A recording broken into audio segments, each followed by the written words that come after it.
my story. This picture that I have here, this is the actual picture of the car that I got a wreck in. I was 21, and when they found me and they took me to the hospital, they said the prognosis was that I had a broken arm, a broken neck, minimal brain dysfunction, and onset of paralysis. I spent 2 months in the hospital, and it was very, very difficult. But the part that was so difficult was that I knew that I was broken. I knew that my mind didn't work. While my mind isn't working, I knew it. And the diagnosis of minimal brain dysfunction is one they give when you are functioning, you just can't think straight. You just don't know how to understand your environment. And that's what I had. And I knew that I needed to optimize. I needed to do whatever I could to get back to thinking properly. So I started looking at what would it take to optimize my mental functioning.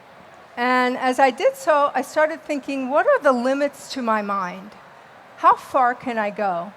And that's what I'm going to share with you today, what I did, what's my story. And I think it's relevant for everybody.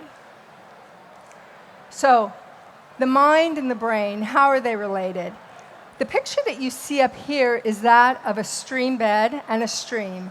And this is, I think, a really good analogy of how we can talk about the connectivity and the relationship between the mind and the brain.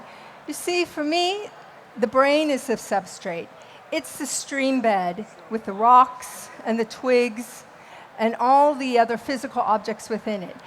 And the water in the stream bed is the mind. You see, for me, the stream bed doesn't have any relevance without the water that is within it. And the mind, or the water here, cannot go any place efficiently without the stream bed. So once again, I really want to press forward with this idea of connectivity. So for me, if you will permit me to give this definition, I believe that optimal mental function is about purposely engaging with your mind such that your mind acts and your brain reacts in your best interest. And this is really important because it's about you.